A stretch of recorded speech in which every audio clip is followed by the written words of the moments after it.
I'd like to now welcome Dr. Carol Schuurmans to the podium. Dr. Schuurmans is an associate professor in the Department of Biochemistry and Molecular Biology at the University of Calgary, where she's also the director of the Neuroscience Graduate Program. She's a senior clinician in the Hotchkiss Brain Institute with support from Alberta Innovates Health Solutions. She's also an investigator on a $2.4 million Canadian Institutes for Health Research and Foundation Fighting Blindness partnership on stem cell research. Dr. Schuurmans' research works to understand how the eye and the central nervous system generate the proper cells. Today, Dr. Schuurmans will provide an overview of research progress to save sight with a focus on her own area of expertise, stem cell research. There will be time for questions at the end, so please hold your questions until the end of the talk, and during the question period, as we have now, put your hand up and the volunteers will find you. And I'm looking for Dr. Schuurmans. There you are. Please welcome Dr. Schuurmans.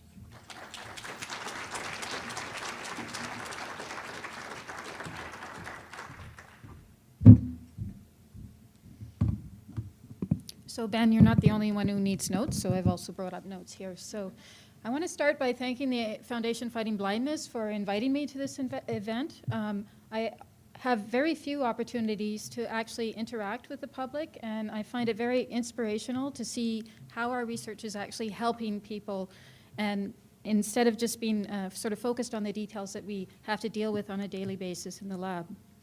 So today I'm going to talk to you about stem cell research.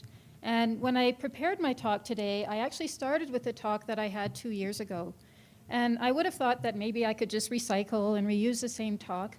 But actually, there's been quite a bit of progress in the last 2 years, and I have had to update several aspects of this talk. I think the new direction that is in particular very encouraging is the concept of neuronal reprogramming, and I'm going to explain what that is. So all of you know that the main defect in most retinal degenerative diseases is a loss of cell types.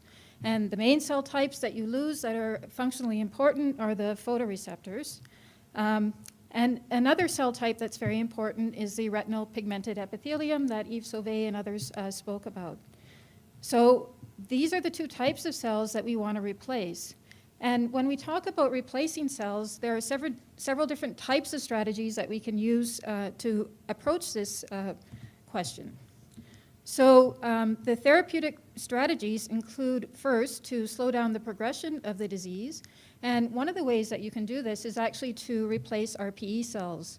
So the retinal pigmented epithelium are the cells that actually provide trophic support for the photoreceptors.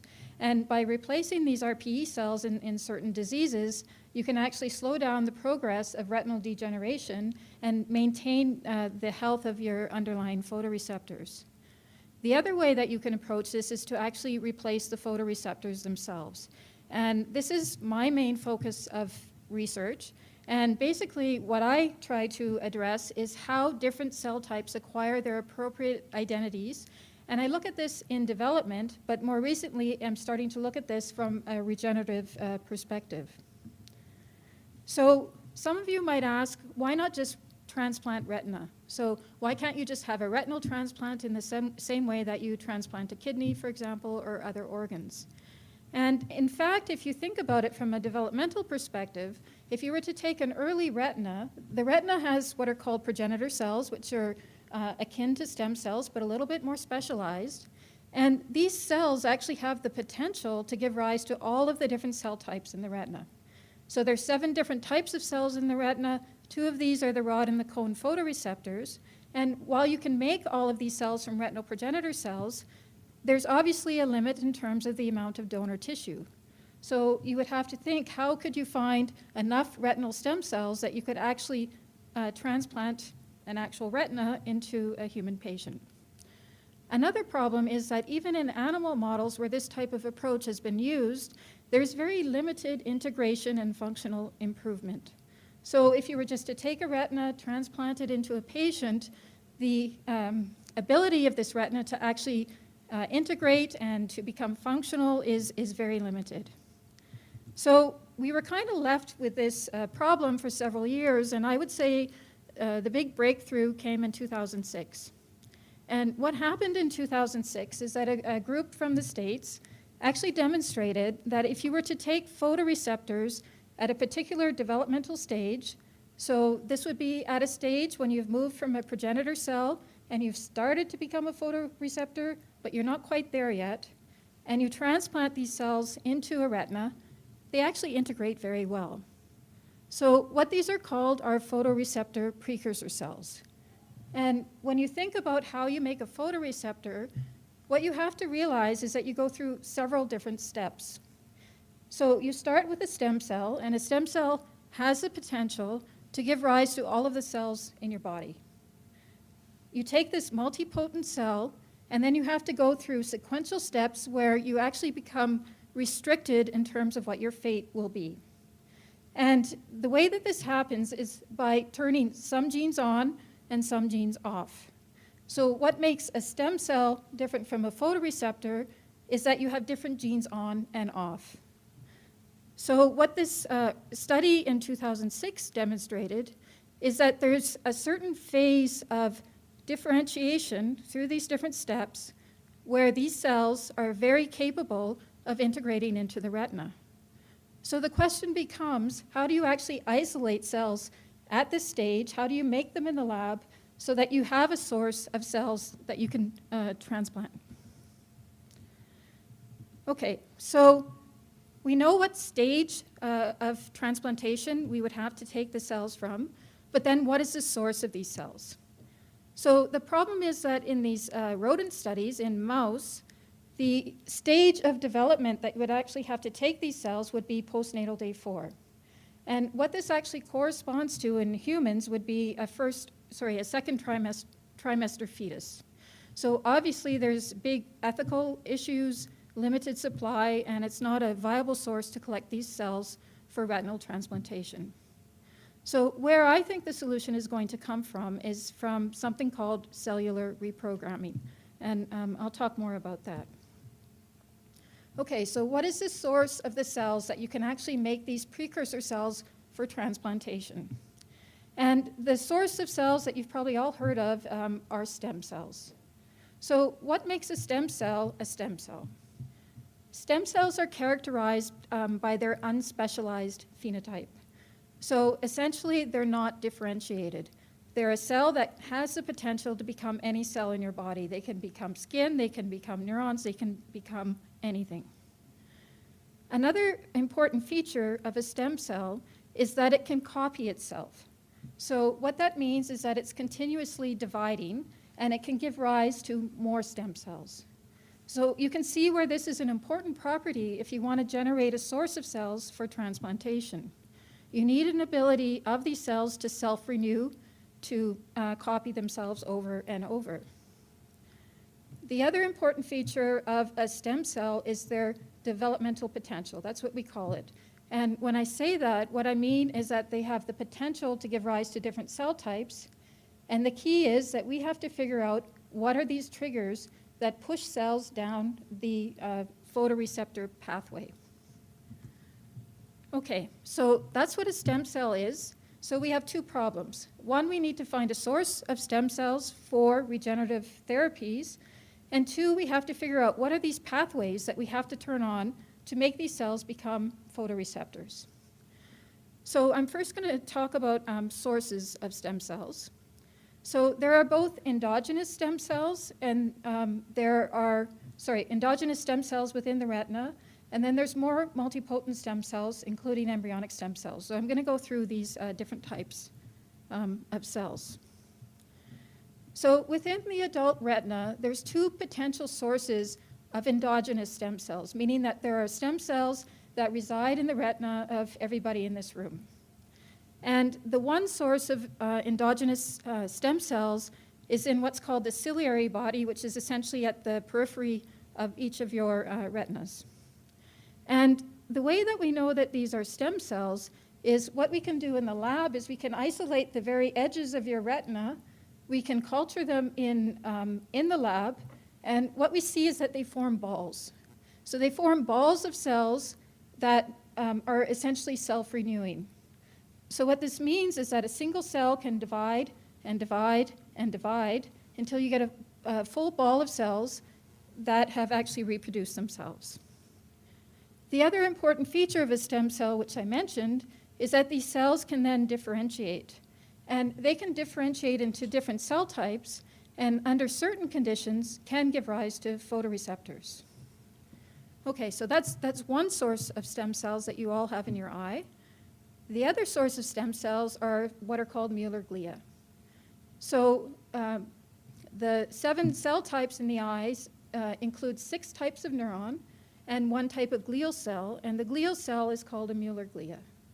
So each of you have Mueller glia within your retina, and what these glial cells do is they provide trophic support.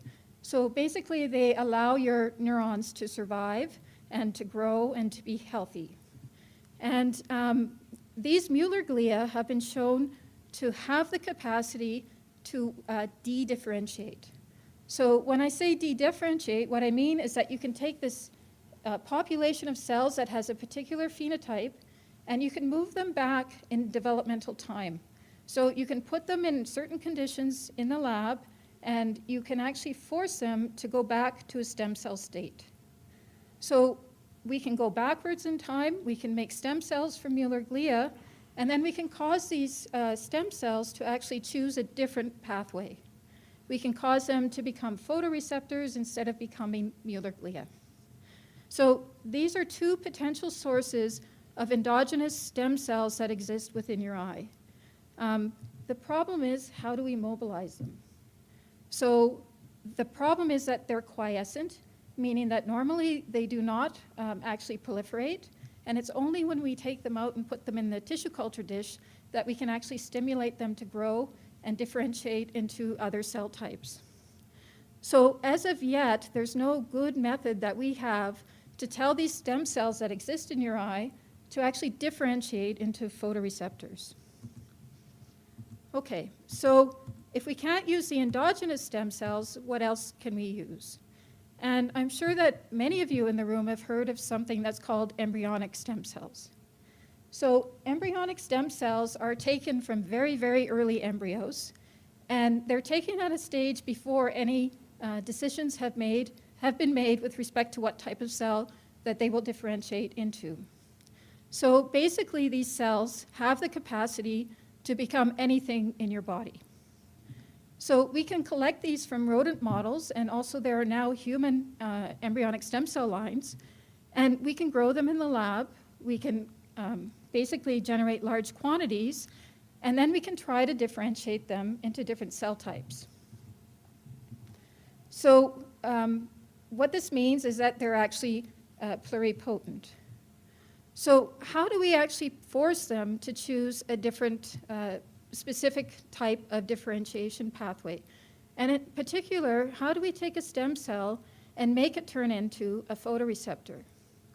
And if we go back to genetics, what we know is that every single cell in your body has the same genetic composition.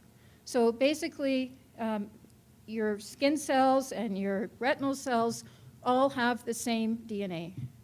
What differs between your skin cells and your retinal cells is that some of the genes in the skin cells are turned off and they're turned on in retinal cells and vice versa. So what dictates what type of cell you become is whether genes are turned on or genes are turned off. And another important characteristic of this is that this is a very sequential process. So basically, you have to go through different phases of development before you become a photoreceptor. So you're going to start as a stem cell, and gradually you're going to become committed to a retinal cell, and then you're going to differentiate into one of these 7 different retinal cell types. So what we have been trying to do in general is to figure out what are these different steps of development in terms of making a photoreceptor, and then how can we manipulate these steps and use them to make photoreceptors in the lab. So one of the sort of encouraging studies that has been done recently is that people have been able to take embryonic stem cells differentiate them in the lab, and make RPE, or retinal pigmented epithelium. And this has been done very efficiently in animal models, and it's been shown that if you actually transplant these RPE cells derived from human embryonic stem cells, you can actually rescue photoreceptor loss in a disease model. So what is encouraging about this is right now there is a clinical trial starting in the US. It's being conducted by the Advanced Cell Technology company. And basically, they're using this to treat patients with Stargardt's macular dystrophy. So it's only in phase 1, phase 2 clinical trial. So basically, it's just to demonstrate that there's no clinical harm by transplanting these cells. So the first results of that trial are expected in July 2013. Okay, so I'm more interested in my lab in terms of how you make different types of retinal cells, not the RPE. So how do you make photoreceptors? And as I mentioned, this is a sequential process. So the advances that have been made in the past few years include the ability to take embryonic stem cells and to convert them to what are called retinal progenitors. So if you think about differentiation as a sequence of events, essentially that's step one. So you have to restrict the potential of these stem cells into a retinal lineage. So this is done by taking these embryonic stem cells, growing them in the lab, and we add different factors to these cells so that we're going to turn on the right genes and turn off the wrong genes. And essentially, through years of research, we know what the right genes are. That is, we know which genes are turned on in retinal progenitor cells. So what has been demonstrated is that you can actually take embryonic stem cells, you can manipulate the culture conditions, and you can turn them into retinal progenitors that actually express the correct genes and not the wrong genes. Okay, so now you have these retinal progenitor cells and you've become a little bit restricted, you've come a little bit down the pathway, but how do you actually go to a photoreceptor fate?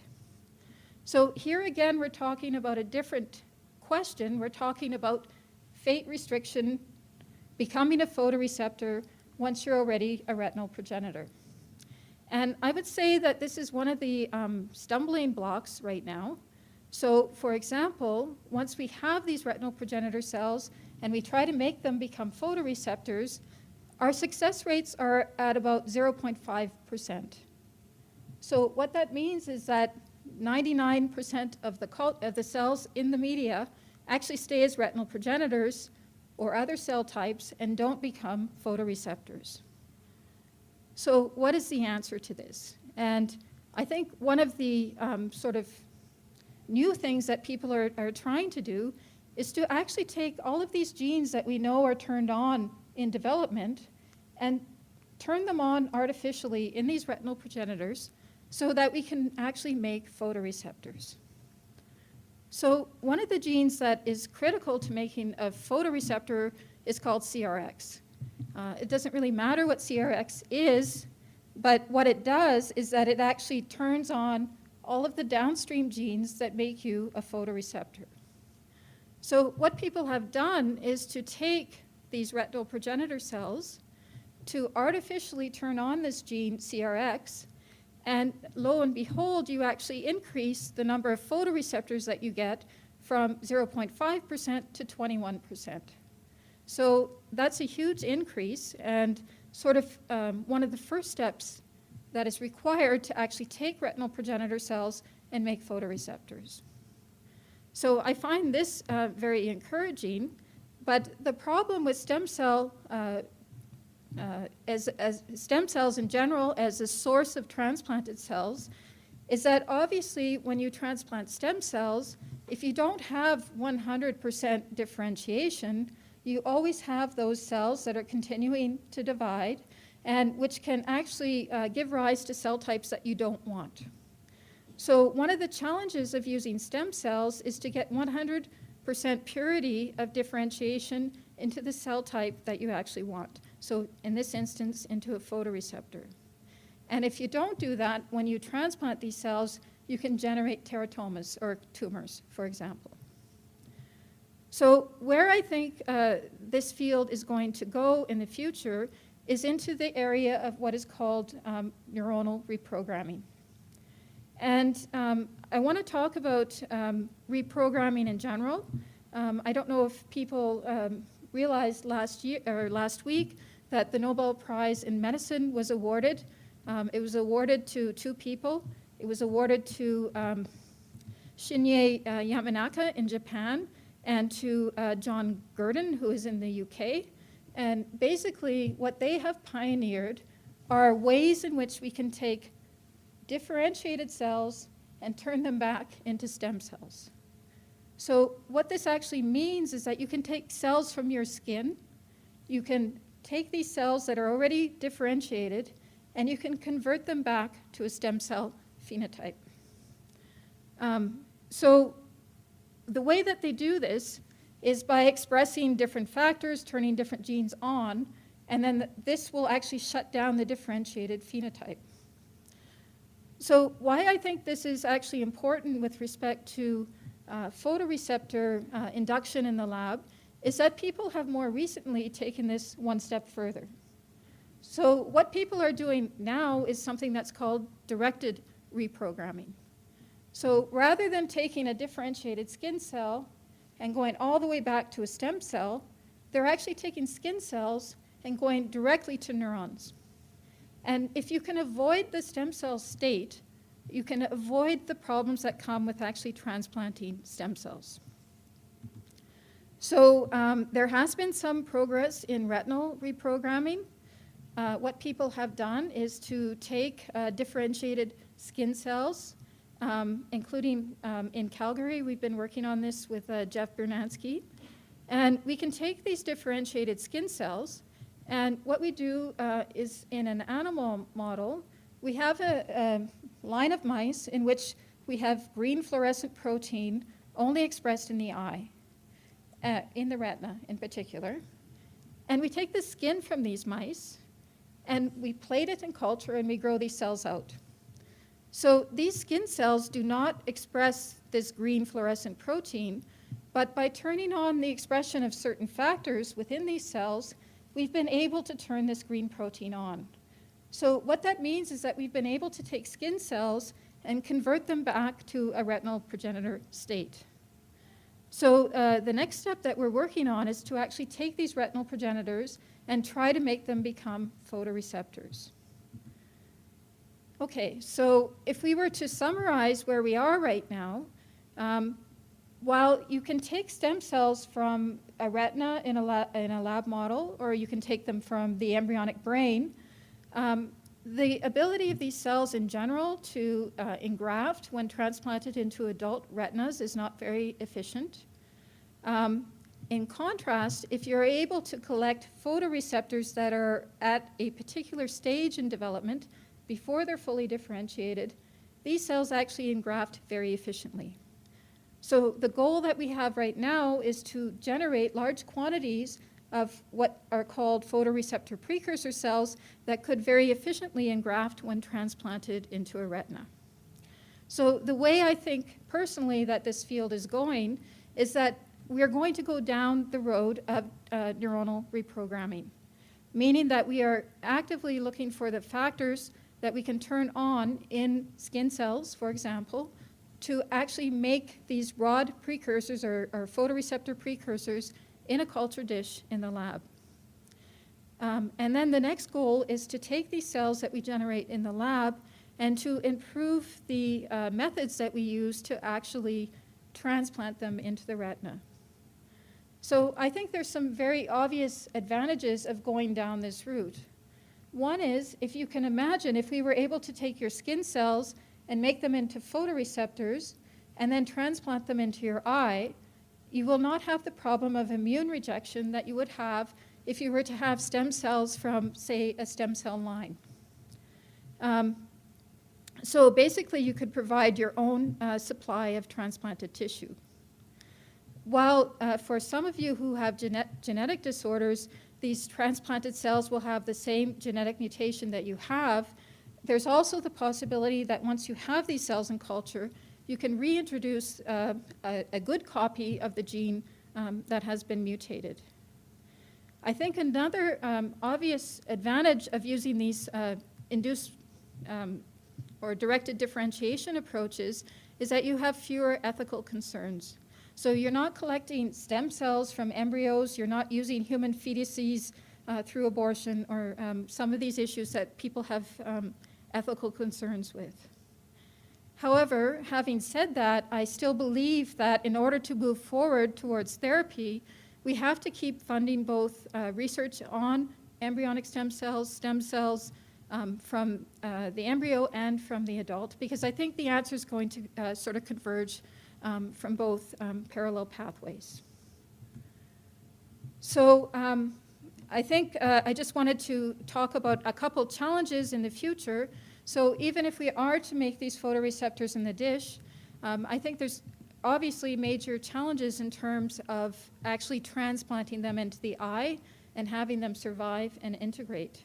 And for example, you have to consider that cone photoreceptors don't survive well without rods, that there's membranes surrounding your retina that prevent the integration of photoreceptors that you will inject, and that these Mueller glia that I talked about earlier in my talk, which have stem cell properties, also undergo something called reactive gliosis, which basically means that they, as cells start to die in your retina, they form a scar.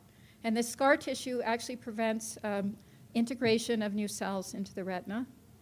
I think if we go down the angle where we do personalized medicine, where we try to use a patient's own skin cells to make replacement cells, we can avoid the complications of immune rejection. But for other approaches, this is obviously a concern. So what are the prospects for clinical trials? So I believe that we're getting further down the road where we can actually move into clinical trials, but right now we are definitely still at the animal model stage. I think that these neuronal reprogramming paradigms that people are trying to develop are really going to be the promise of the future. And basically, I believe that the problems that face researchers in terms of generating regenerative strategies are actually solvable problems, and that this sort of idea of reprogramming cells is the wave of the future. And the fact that Shinya Yamanaka received the Nobel Prize for this really speaks to how much this has moved the field forward, and especially since he received it about 5 years after he made the discovery, whereas the Nobel Committee usually waits about 10 years before they will appreciate that something has been a big enough breakthrough for a Nobel Prize. So I am very hopeful for the future. I'm very thankful to the FFB for all the funding that I've received from them, and to my colleagues here at the University of Alberta and Bill Stell from U of C. So thank you very much.